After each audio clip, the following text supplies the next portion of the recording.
Ha, ha, ha. Yeah. Ha.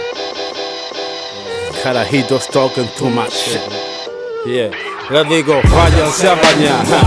Ustedes vienen, no pueden hablar de nada. Respeten a su papá, pa' que échense para atrás. Yeah. Motherfuckers speaking shit about rap y no saben nada. Les digo, váyanse a bañar. Un consejito para ti, no hable mierda de alguien que los dientes te puede partir. No se puede competir con tigres del underground, my nigga P.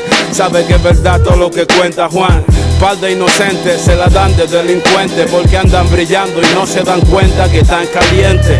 Nosotros andamos escondidos evitando el lío. Still cooking rice and chicken and drinking líquido frío. Word. Tipo que mueve vaina en la calle, tiene que fijarse en otra clase de detalle y hace par de movimientos pa' que el chivato se calle, o manipular el tiempo pa' que los planes no fallen. Rap yo lo adoro si es verdadero.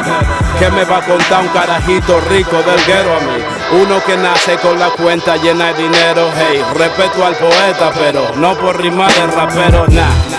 Tu vida es bien diferente. No compare tu situación con la de mi gente. Razones para que yo falle hay millones y soy así. Loco, tú no tienes ninguna y quieres parecerte a mí. A mí me adoran las mujeres. Fumo la mejor hierba, cocino bien, sigo teniendo en forma a la izquierda. Si ando con algo atrás por si camen, come mierda. Voto por la paz, van and ready pa' cualquier guerra. Yeah, negro, my flow is incredible. Individual, it's the lyrical compatible.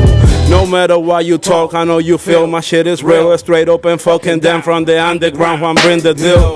Yeah, half rapper, half tigre, algo imposible pa' la gente de tu calibre. Es José Entertainment, ladies and gentlemen. Seguimos clásicos como los baggy jeans en Timberland. True shit, pussies no lo pueden conseguir.